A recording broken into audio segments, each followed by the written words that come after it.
Good morning students. फिर वही नई उमंग और उत्साह के साथ थेलेस थ्योरम का एक्सरसाइज 4 और 5 होगा और हम बताते हैं जिज्ञासा के लिए कि भारतीय संस्कृति, भारतीय सभ्यता का और भारतीय इतिहास का विकृतीकरण कैसे हुआ, क्यों हुआ, क्या कारण था। और फिर बताते हैं कि आर्य लोग मूलतः कहाँ के निवासी थे। वो आज बताएंगे कि आर्य लोग मूलतः मांसाहारी थे या नहीं थे, इसके बारे में कहानी बताएंगे और आपको ऐतिहासिक कहानी बताएंगे कि कुका विद्रोह, सन्यासी विद्रोह, संथाल विद्रोह, नील विद्रोह, रोमेसी विद्रोह, भील विद्रोह, अहम विद्रोह और कुका विद्रोह कब कब हुआ, इसके बारे में थोड़ा सा जानकारी देंगे हम। क्योंकि जो नोट्स हमारे पास तैयार है वो पहला है कि भारतीय इतिहास का विकृतीकरण, पहला चैप्टर रहेगा।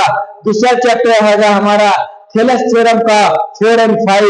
तीसरा चैप्टर रहेगा आर्य मांसाहारी थे या नहीं थे तो किसके अनुसार मांसाहारी थे और किसके अनुसार वो प्योर शाकाहारी थे। और मूलतः निवासी, में बार बार कहता हूं मूलतः निवासी वो भारत के ही थे। और ये चौथा रहेगा और पांचवा रहेगा कि हाउ टू ऑपरेट एथीन। बार बार हम जो गलतियां होगा ऑपरेट करने में ये डिजिटल बोर्ड को, उसके बारे में भी बताएंगे। 5 टॉपिक में समाप्त करेंगे आज की अपना व्याख्यान को, इसलिए याद रखिएगा, भूल कर जाइएगा नहीं।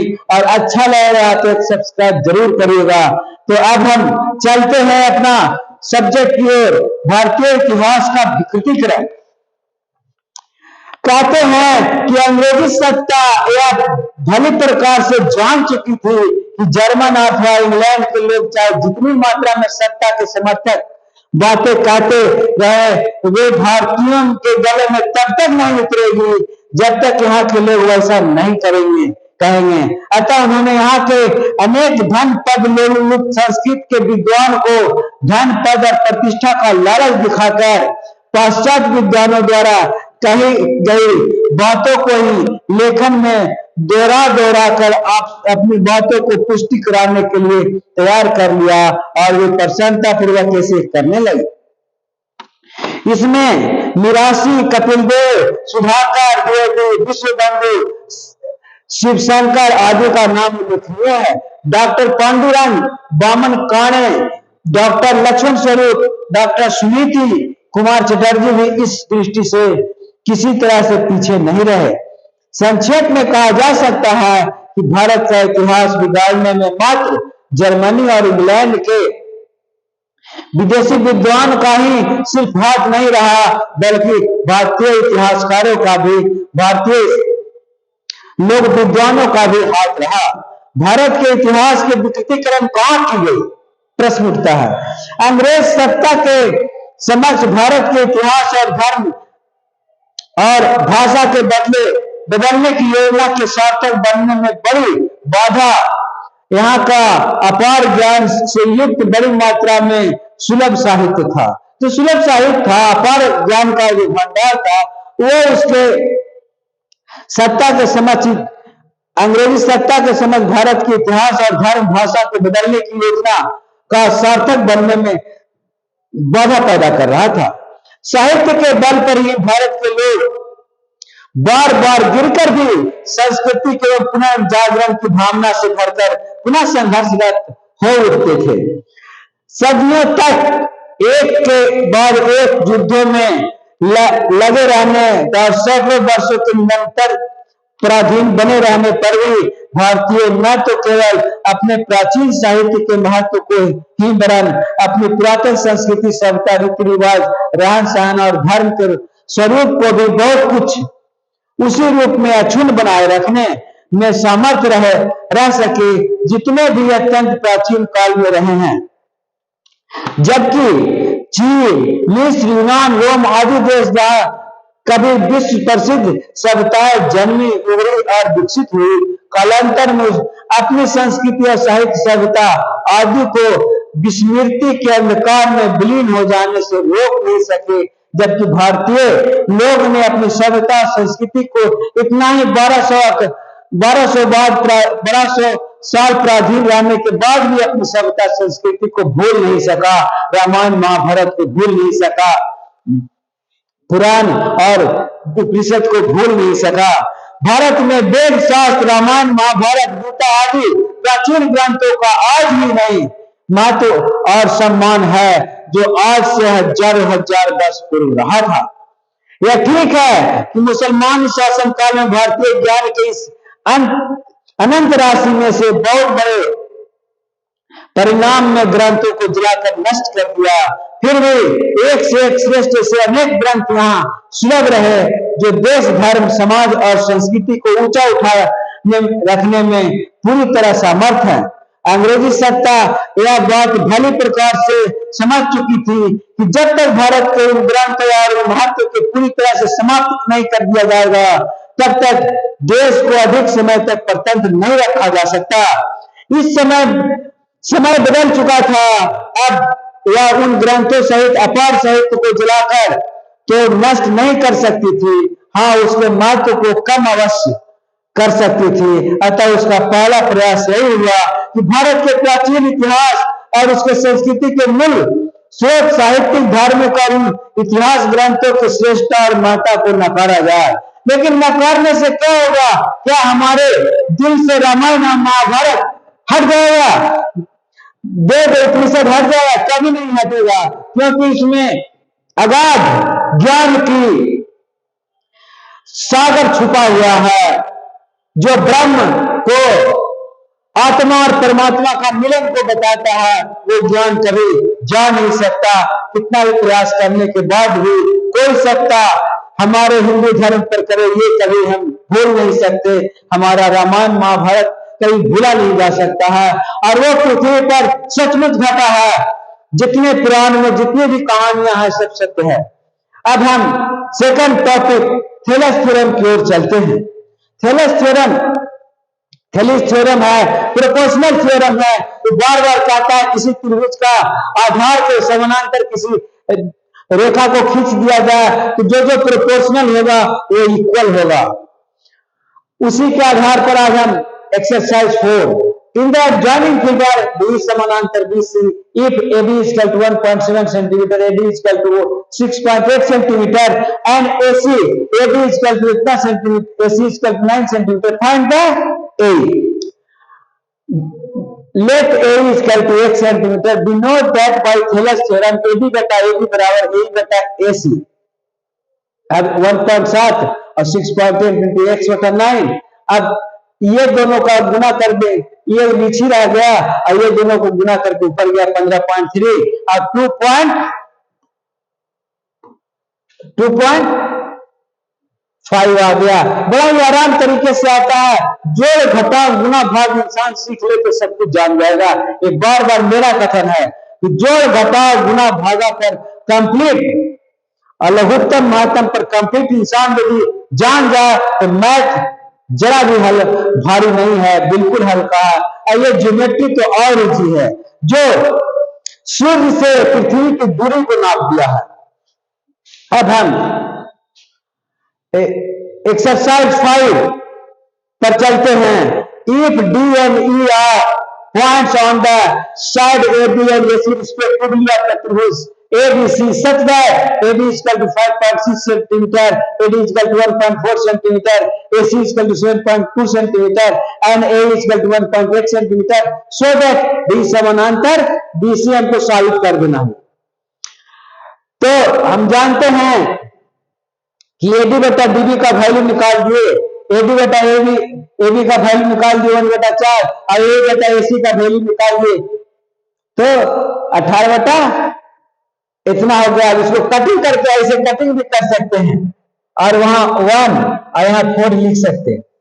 यहाँ इसको कटिंग भी कर सकते हैं 1 और यहाँ 4 लिख सकते हैं, क्योंकि कटिंग करने से 1/4 कॉमन हो गया, इसलिए AB बराबर A बटा AC हो गया।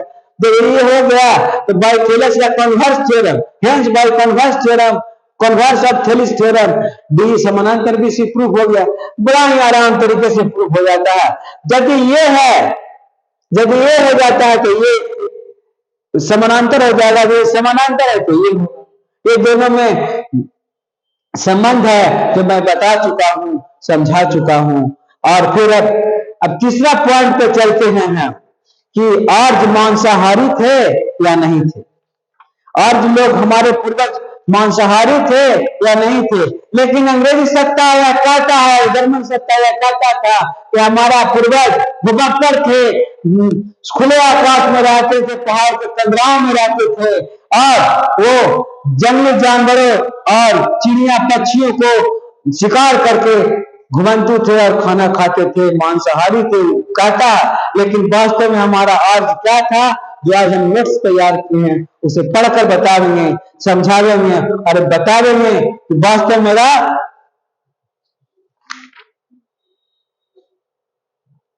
जो मानव जाति था वो मांसाहारी नहीं थे।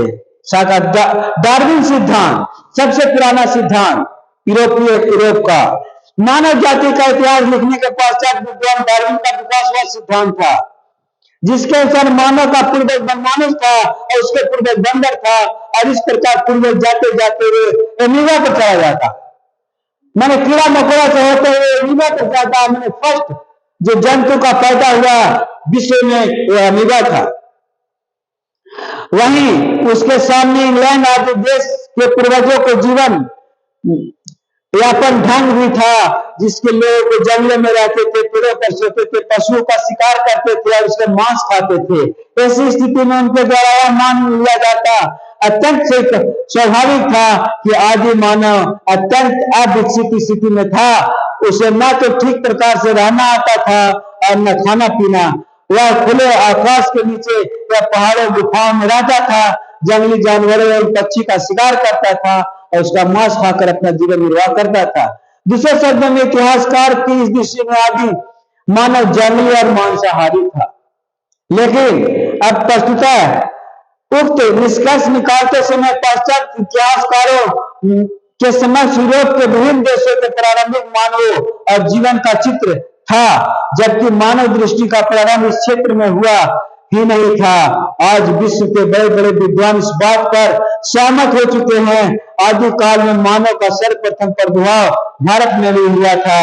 और इस संदर्भ में फ्रांस के क्रूजर जैकलिट, अमेरिका के डॉक्टर डॉन, इंग्लैंड के सर वाल्टर रेले के साथ साथ इतिहासकार कर्नल जेम्स टॉड, भूवैज्ञानिक के कटर तथा ब्लमफर्ड आदि के कथन उल्लेखनीय हैं। इस विषय पर प्राचीन वाङ्मय, चाहे वह भारत का हो या विदेश का, जब अध्ययन किया जाता है तो आदि मानव के मांसाहारी होने की बात की पुष्टि नहीं हो पाती, क्योंकि उसके प्रारंभिक मानव के भोजन के संबंध में जो तथ्य दिए गए हैं उसमें इस बात की स्पष्ट रूप से उभरकर सामने आती है कि उस काल में मानव के विशुद्ध निरामिष भोजी और शाकाहारी था। प्राचीन भारतीय का वाङ्मय में, भारत के प्राचीन वाङ्मय में वेद, ब्राह्मण ग्रंथ, पुराण, चरक संहिता आदि का महत्वपूर्ण स्थान है। इस संदर्भ में ब्यौरा इस प्रकार है। ऋग्वेद में फिर दिखा देता हूं, यही ऋग्वेद है जो हिंदी में किया हुआ है, बिल्कुल सरल तरीके से हिंदी किया हुआ ये ऋग्वेद बड़ा ही आराम तरीके से आप पढ़िए और समझिए, पूरा ज्ञान का सागर भरा हुआ है, ढंग से पढ़ा जाए तो। ऋग्वेद, इस वेद में यज्ञ के संदर्भ में जितने भी शब्दों का प्रयोग किया गया है उसमें से किसी का अर्थ का पशुवध या हिंसा से दूर तक का भी संबंध नहीं है। प्रत्युक्त आहवर जैसे शब्द से अहिंसा की ध्वनि निकलती है। यज्ञों में अरवयु का नियुक्ति अहिंसा के उद्देश्य से ही की जाती थी। इस बात का ध्यान रखता है कि यज्ञ में कामिक, वाचिक और मानसिक किसी भी प्रकार का हिंसा न हो। यही नहीं, ऋग्वेद में मंत्र 10 में मंडल 87 ऋचाएं और 16 मंत्र में जो मांसाहारी का सर कुचल देने की बात कही गई है। यजुर्वेद में, इस वेद में पशु हत्या का निषेध करते हुए उसके पालन पर जोर दिया गया है। जब उसकी हत्या वर्जित है तो उसको खाने जैसे कैसे स्वीकार कर लिया जाता। अथर्ववेद में, इस वेद में है, उस वेद को भी मैं दिखाऊंगा, हमारे पास है। इस वेद में स्पष्ट रूप में कहा गया है कि मांसाहारी, शराबी, व्यभिचारी एक समान ही हैं, ही मार डालने योग्य हैं। इसे वेद के मंत्र में 9, 6 और 9 यानी 9वें मंडल 6 में ऋचाएं या सूत्र है और 9वें मंत्र में जो और भी स्पष्ट रूप में कहा गया है कि गाय का दूध, दही, घी खाने योग्य है, मांस नहीं। अतः स्पष्ट है कि वेदों में पशुओं को मारने और मांस खाने का मना किया गया है। और वैदिक आर्य लोग न तो मांस खाते थे और न ही पशुओं को मारते थे। दूसरे शब्दों में आदिकालीन मानव मांसाहारी नहीं था। इस बात को मैंने पुष्टि कर दिया कि आदि मानव, हमारे पूर्वज मांसाहारी नहीं थे। इसके बाद हम चौथा चैप्टर में आते हैं कि विद्रोह के बारे में, जो अंग्रेज के समय में विद्रोह हुआ है उसके बारे में कुछ 5-7 विद्रोह का छोटा छोटा कहानी के रूप में बताएंगे। पहला सन्यासी विद्रोह 1770 ईस्वी में सन्यासियों द्वारा धार्मिक स्थानों का भ्रमण करने पर रोक लगाने के विरोध में सन्यासी विद्रोह हुआ था।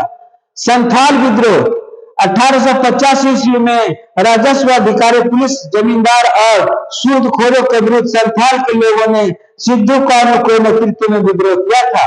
नील विद्रोह यह 1859 ईस्वी से 1861 ईस्वी तक नीलों में अंग्रेजों द्वारा नील उपजाने वाले किसानों के प्रति अत्याचार और विरोध स्वरूप चलाया गया संघर्ष था।